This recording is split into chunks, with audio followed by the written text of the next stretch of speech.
Hi everybody, and welcome to our module on viral hepatitis. There are 5 viruses that cause viral hepatitis, and they're all named by a letter, either A, B, C, D, or E. And all of them are RNA viruses except for hepatitis B, which is a DNA virus. All of these viruses can cause liver inflammation, and some can cause a chronic infection, and chronic infection can potentially lead to cirrhosis or hepatocellular carcinoma. No matter which virus infects the liver, there are some common themes in terms of the acute symptoms and the initial clinical presentation. The first thing to know is that many acute infections are asymptomatic, so some patients will get a chronic infection and not recall ever having had an acute infection from a virus, and that's because the acute or initial exposure was asymptomatic. When people do have symptoms from an acute viral hepatitis, these are usually symptoms of inflammation like fever and malaise. There are also GI symptoms like nausea and vomiting and decreased appetite, which is anorexia. Patients with acute viral hepatitis will have right upper quadrant pain. This is because that's where the liver is located and it's inflamed. They often get jaundice. Jaundice occurs when there are high bilirubin levels in the blood. It's a yellowing of the skin from bilirubin. The liver's job is to excrete bilirubin, and when it's inflamed, it does not do its job, so the bilirubin levels get high. Patients with jaundice often have itching, and that's because bile salts deposit in the skin and they are irritating. They will also have dark urine. When bilirubin levels are high in the plasma, they spill into the urine and make the urine dark. And then finally, people with acute hepatitis have clay-colored stools, and the reason for this is because you need to have normal bilirubin excretion to make your stools dark brown, the color you're used to looking at. Let's talk about that in a little more detail. So the liver conjugates bilirubin and excretes it in the bile. Once it gets to the GI tract, it's converted by bacteria into a substance called urobilinogen, and then urobilinogen is converted into stercobilin, and that's what makes your stool dark brown. If you don't have normal bilirubin excretion from acute viral hepatitis, you will have clay-colored stools, and these are stools that lack that dark brown color. There are some characteristic blood test abnormalities in patients with acute viral hepatitis. The levels of AST and ALT will be increased. These are the liver function tests. These are enzymes that spill into the blood when there's inflammation of the liver.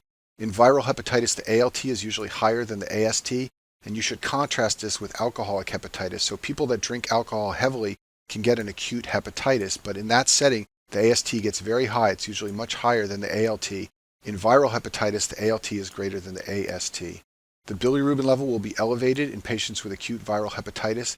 This is an elevation of the direct bilirubin level. So in the setting of viral hepatitis, the liver can still conjugate bilirubin. That means it can synthesize direct bilirubin, but it can't transport it into the bile, so it backs up and the level gets high in the plasma. Another thing to know about viral hepatitis is that it's one of the many causes of a false positive elevation of the VDRL level. This is a screening test for syphilis, so it will be elevated and abnormal in patients with viral hepatitis, but don't confuse the infection with syphilis. So now let's start talking about the viral hepatitises individually, and we'll start with hepatitis A virus. This virus is a member of the picornavirus family, and you can remember the members of this family by the mnemonic PERCH. P is for poliovirus, E is for echovirus, R is for rhinovirus, C is for Coxsackie, and then H is for hepatitis A. All of these viruses are non-enveloped, and they all have a positive sense single-stranded RNA genome that is linear. They also all have an icosahedral capsid. All of the picornaviruses synthesize one large polypeptide, which then gets cleaved to make multiple viral proteins. The virus is shed in the stool of infected persons, and then uninfected people can get it through personal contact with the stool from an infected person, often from drinking contaminated water that's been exposed to the feces of infected persons, and sometimes from consuming raw seafood. If the seafood was swimming around in contaminated water, it can be carrying the hepatitis A virus. As you can imagine, that makes this virus very common in underdeveloped countries where they have poor hygiene and poor sanitation. So a classic case scenario to know for your boards is a traveler who goes to Mexico or Central or South America. And the virus has an incubation period of 30 days, so someone may develop acute hepatitis symptoms a month after they come back from one of these countries. You can diagnose an acute hepatitis A infection by finding anti-hepatitis A IgM antibodies in a patient who has typical symptoms of acute viral hepatitis.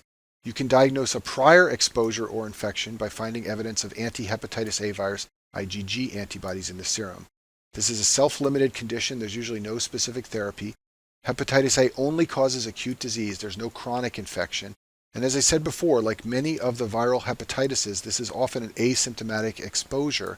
So sometimes an antibody panel will show anti-Hep A virus IgG in a person who does not recall ever having had acute hepatitis, and that's because the initial infection or exposure was asymptomatic. There is an inactivated virus vaccine that's available. It's given as an intramuscular injection, and this is part of the U.S. routine childhood vaccination schedule. Next, let's talk about hepatitis E, and the reason I'm jumping from hepatitis A to hepatitis E is because they cause very similar infections. So hepatitis E is a member of the Hep E virus family. It is a non-envelope virus. Its genome is positive sense single-stranded linear RNA, and it has an icosahedral capsid. Outbreaks of Hep E occur worldwide, usually in resource-limited areas. So just like hepatitis A, people get this infection from drinking fecal contaminated water. Also, just like hepatitis A, this is a self-limited acute infection and does not cause a chronic infection. You can diagnose hepatitis E by finding evidence of the Hep E virus genome in the serum or feces using PCR. You can also detect IgM antibodies to Hep E virus. And one unique feature of hepatitis E that makes it different from hepatitis A is the risk in pregnancy. For reasons that are not well understood, hepatic failure is more frequent during pregnancy, and there are reports of mortality rates as high as 15 to 25% among pregnant women when outbreaks of hepatitis E occurs. So the one thing you want to know about this virus for step 1 is that it's very dangerous during pregnancy. So moving on, now let's talk about hepatitis B. This is a member of the hepatinovirus family, and of all the viruses that cause viral hepatitis, this is the only one that is a DNA virus.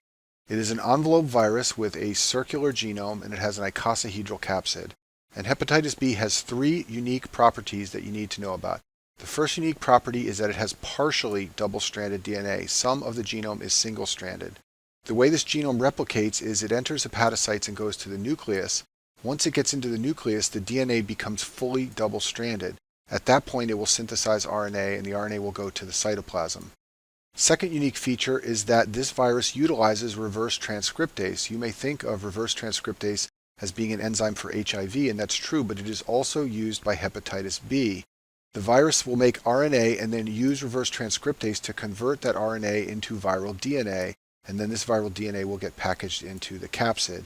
And then the third unique feature is that the envelope for hepatitis B comes from the endoplasmic reticulum, which is a very unusual source. So here is a drawing to help you remember the way that hepatitis B virus replicates. It exists as partially double-stranded DNA, and it goes to the nucleus where it becomes double-stranded DNA. From there, mRNA is synthesized, which is used to create proteins. One of these proteins is reverse transcriptase, which will convert that mRNA back into partially double-stranded DNA, which can then be used to package into new virions that can go infect other cells. This is a drawing of the hepatitis B virus. It's called the Dane particle, named after the person who first characterized it. It's 42 nanometers in size, and it has an envelope on the outside which is coated with proteins called hepatitis B surface antigen. And these will be very important later when we talk about diagnosis of infection. On the inside, it has the capsid. Those are these red circles here. And the capsid contains proteins called hepatitis B core antigen, or HBC antigen. These will also be important later when we talk about diagnosis. There's another molecule associated with the capsid core called the hepatitis B E antigen, which is also important in diagnosis. You can see that the genome in the center is partially double-stranded and partially single-stranded, and it brings its own DNA polymerase with it, which will complete the double-stranding of the genome once the molecule gets into the nucleus. You can acquire hepatitis B through a number of different ways. First of all, you can get it through sexual contact. It is considered a sexually transmittable infection. You can also get it from IV exposure, so drug users who share needles can infect each other with hepatitis B.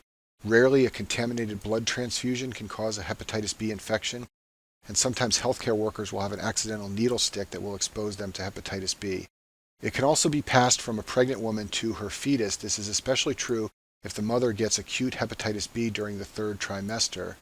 Babies who are born with hepatitis B usually have minimal symptoms, even though there is lots of viral replication in the baby. This is because the baby has an immature immune system, so they can't mount a strong immune response, and therefore there are few of those symptoms of inflammation. Nevertheless, the babies are at very high risk of progression to chronic disease because of the immature immune system, and therefore there's lots of viral replication going on. It has an incubation period of 1 to 4 months after exposure, and there is a spectrum of clinical disease seen in patients with acute infection. 30% of patients will have what's called icteric hepatitis. This means they will have significant hepatitis and right upper quadrant pain, and they will be jaundiced. About 70% of patients have subclinical disease or mild hepatitis. This is often called anicteric. They're usually not jaundiced, and their symptoms are less severe. Sometimes this is thought to be just a viral illness, and it's not recognized as acute hepatitis B. No matter how the acute infection presents, it can go on to cause chronic hepatitis B, and the progression from acute to chronic disease depends heavily on age. So 90% of babies who are infected perinatally will develop chronic disease. Like I said before, they are the highest risk group. Children who get acute hepatitis B have about a 50% chance of developing chronic disease, and less than 5% of adults who get acute hepatitis B will develop chronic disease. Many chronic infections are asymptomatic, so many patients are what's called carriers of chronic hepatitis B. And if the hepatitis B is untreated, there is a risk of progression to cirrhosis, liver failure, hepatocellular carcinoma. The viral DNA can integrate into the host and cause cancer, and there's a risk of reactivation where people can get acute hepatitis many years after their initial acute hepatitis exposure. There is a phenomena called immune reconstitution. If HIV is treated without treating Hep B at the same time, it can lead to severe liver damage. So when the immune system reconstitutes itself from therapy for HIV, the symptoms of hepatitis B can become severe and the inflammation can damage the liver. So for this reason, people usually screen for hepatitis B before they start therapy with HIV drugs. There are two extrahepatic manifestations of hepatitis B that it's high yield to remember. The first one is called polyarteritis nodosa. I talk about this in the vasculitis module under the cardiology section. These patients have fever, fatigue, arthralgias. They often get abdominal pain and have melena in their stool. They will have neuropathy and they will have a rash. The second extrahepatic complication is glomerular disease. The most common presentation of glomerular disease in hepatitis B is a membranous nephropathy, and this presents as proteinuria and the nephrotic syndrome. And I talk about this in the modules on kidney disease. Now let's talk about the diagnosis of hepatitis B. There are two antigens that can be detected in the plasma of patients infected with hepatitis B. The first one is called the hepatitis B surface antigen, and the second one is called the hepatitis B E antigen. Then there are three antibodies that can be detected in the plasma of patients infected with Hep B. The first one is anti-hepatitis B surface antigen, which is the antibody to this antigen. The second one is anti-hepatitis B E antigen, which is the antibody to this antigen. And then the third one is anti-hepatitis B core antigen. Now, I didn't tell you about an antigen called hepatitis B core, and that's because this antigen cannot be detected in the plasma. We'll talk about why in a minute. But you can detect antibodies to that antigen, and that's part of the diagnosis of hepatitis B. The antigens rise in acute disease and then they fall as infection resolves, and the antibodies generally rise as the acute infection resolves. The hepatitis B surface antigen is the hallmark of hepatitis B infection. When it is elevated in the serum, it implies that the patient has either an acute or chronic infection. This is a glycoprotein that comes from the surface of the envelope, as the name implies. It comes from the surface of the virus, and it forms spheres and tubules when you look at it by electron microscopy. And you can detect the antigen weeks after exposure to the virus and even before the symptoms develop in patients who have acute hepatitis. When you recover from acute hepatitis, the Hep B surface antigens become undetectable in the plasma. This usually occurs about 4 to 6 months after exposure.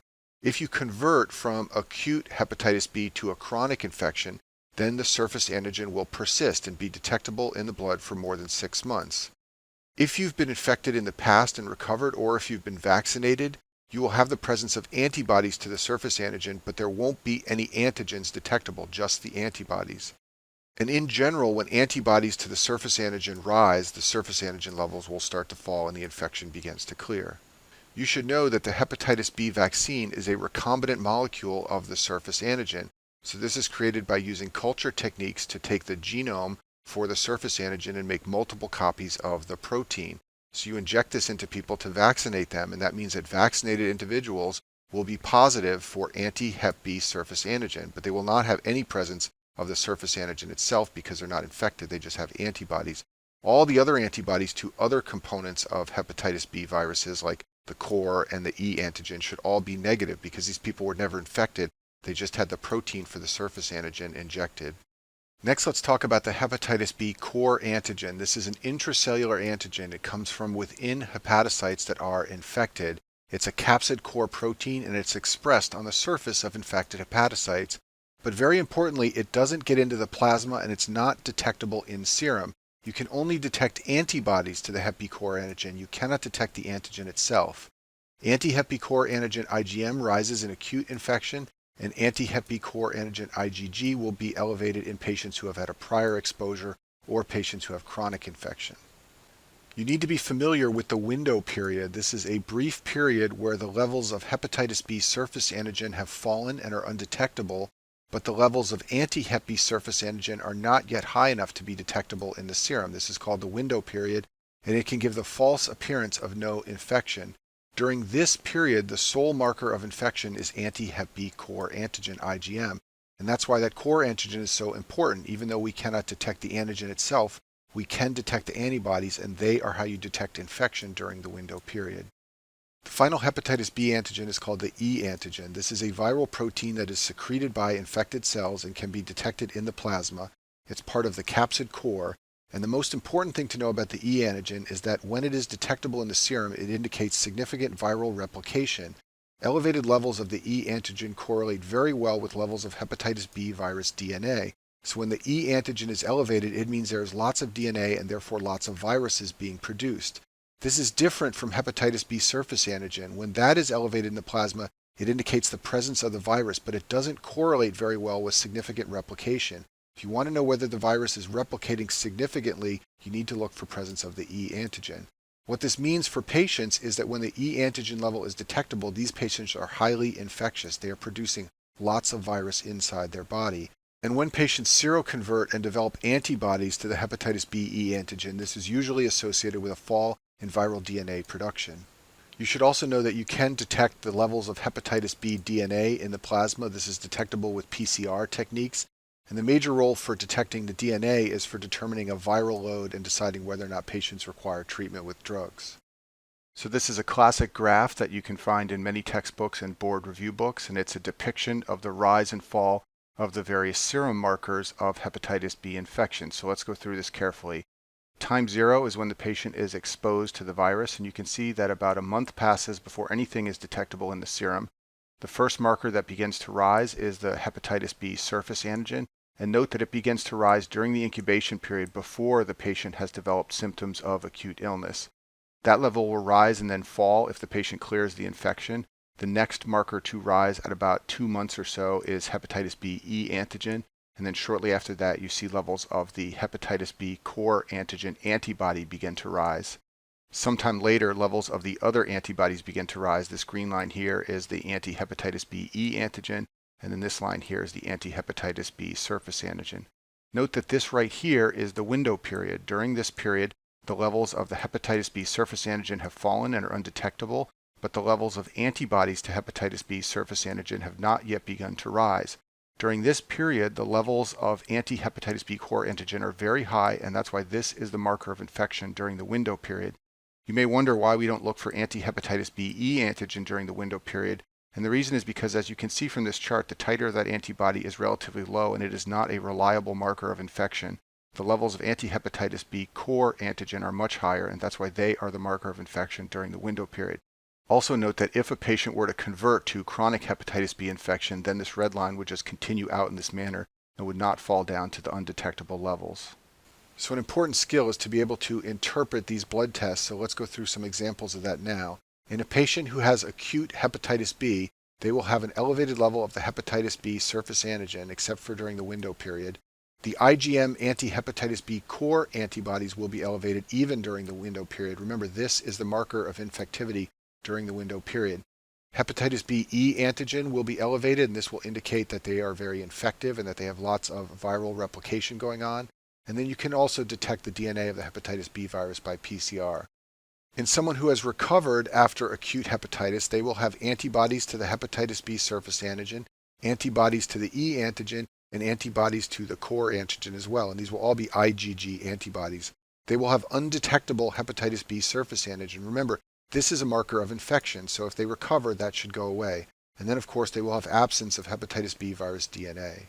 If patients have had a prior vaccination, they will be positive for the antibodies to hepatitis B surface antigen only. Remember that the vaccine is recombinant Hep B surface antigen, so they will have antibodies to this in their plasma. Importantly, though, they won't have any other antibodies present. No antibodies to the Hep B core and no antibodies to the Hep B E antigen. Chronically infected patients will have persistent positivity of the Hep B surface antigen. They will also have elevated levels of the Hep B E antigen if they have high infectivity and high degree of viral replication. They will be positive for antibodies to the hepatitis B core antigen. and then the viral DNA may be high or low depending on their viral load. And then two simple rules of thumb that have always helped me are that if the hep B surface antigen is positive, then the patient is infected. It may be acute or chronic, but they are definitely infected. And if the hep B surface antigen is negative, then the patient is not infected. And just by knowing these two, you can often narrow down the answer choices in a board question. There usually is no specific treatment for acute hepatitis B. Usually we just administer supportive care. Recall that I said that in immunocompetent adults, less than 5% will go on to develop chronic disease. So acute hep B is usually only treated with antivirals in special circumstances like immunocompromise. There are multiple treatments available for chronic hepatitis B. Interferon, which is a cytokine, is sometimes administered. Lamivudine, which is a nucleoside reverse transcriptase, is sometimes administered. Recall that hepatitis B uses reverse transcriptase just like HIV. So this drug, which is usually thought of as an HIV drug, can also be used for hepatitis B. And I talk about the NRTI drugs in the module on HIV therapy. And then there are some other antiviral drugs that are sometimes administered. Our next cause of viral hepatitis is hepatitis C, and this is a member of the flavivirus family. Now, most of the members of the flavivirus family are mosquito illnesses. For example, yellow fever and dengue fever are caused by flaviviruses. Hepatitis C is a relatively unusual member of this family. It's an envelope virus, and its genome is positive sense single-stranded RNA that is linear with an icosahedral capsid. A very important thing to know about hepatitis C is that it has a high degree of antigenic variation. There are structures called enveloped glycoproteins on the surface of hepatitis C, and these glycoproteins contain a hypervariable region. This region is coded for by a portion of the hep C genome that has a very high mutation rate. In addition, the RNA polymerase that hepatitis C makes lacks a proofreading function. The result is that there are frequent mutations in the portion of the genome that codes for these envelope glycoproteins, and the glycoproteins frequently change their structure. As a result, it's very difficult for the immune system to effectively eradicate hepatitis C, and this means that for patients there's a high rate of chronic infection. Remember that I told you that adults with acute hepatitis B have less than a 5% chance of developing chronic infection. For hepatitis C, the chance of developing chronic infection after acute exposure is greater than 50%. Most people who acquire hepatitis C acquire it through IV drug abuse if they share dirty needles or from a blood transfusion, and blood transfusion infections are very rare now because blood is screened for presence of the hepatitis C virus. There are also rare cases that have been reported from needle sticks by hospital workers or even some from sexual contact. Acute infection with hepatitis C is usually asymptomatic, and most people, as I said before, progress to develop chronic disease, and the disease is not diagnosed until it is picked up in the chronic phase. Chronic infection can be asymptomatic, and there also can be mild nonspecific symptoms like GI pain or right upper quadrant pain. Often chronic infection is incidentally discovered when someone checks liver function tests for some reason, and there is screening for hepatitis C done in high-risk patients like those who abuse IV drugs. You can diagnose hepatitis C by looking for hepatitis C viral RNA by PCR. The levels of hepatitis C virus RNA become elevated soon after exposure. And then there are antibodies to the hepatitis C virus, and these become elevated by about 12 weeks after exposure.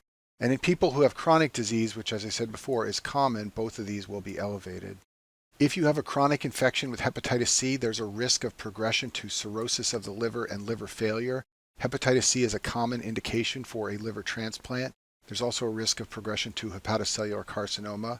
There are a number of treatment options. Two of the more commonly used drugs are interferon, which is a cytokine, and ribavirin, which is an antiviral medication, and there are other antiviral drugs sometimes used.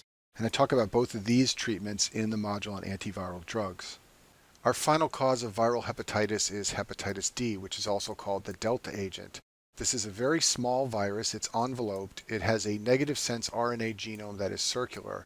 It's called a defective virus because it lacks genes for its envelope proteins, so it uses the hepatitis B surface antigen for its envelope protein. This means that it can only infect cells that are already infected with hepatitis B. It is a co-infector of cells infected by hepatitis B. Its genome encodes for just one protein, that's for the delta antigen called HDAG, and the virus particles will carry this HDAG antigen. So the pathogenesis of hepatitis D infection is that it invades hepatocytes and then travels to the nucleus. Once it gets inside the nucleus, it uses the hepatitis B virus to provide the envelope, so it has to be a co-infected cell. The virus particles of hepatitis D then get coated with the hep B surface antigen, and then hepatitis D uses host cell RNA polymerases to replicate its genome. You can't contract a hepatitis D infection at the same time you're infected with hepatitis B. You can get co-infected by both viruses at the same time. You also can get a hepatitis D virus superinfection on top of a chronic hepatitis B infection. And patients who get a superinfection often get a flare of their hepatitis. So a scenario to know about for board questions is someone who has chronic hepatitis B and then gets a flare of acute hepatitis. This may represent a superinfection with hepatitis D. You can diagnose this by finding the hepatitis D antigen in the serum, or by finding RNA to hepatitis D, or by finding antibodies. And one important thing to recognize is if you vaccinate someone against hepatitis B, you are de facto vaccinating them against hepatitis D because they'll never get this infection if they don't get hep B. The treatment of hepatitis D is very complex, it's difficult to treat, and it's not something you really need to know about for step 1. And that concludes our module on viral hepatitis.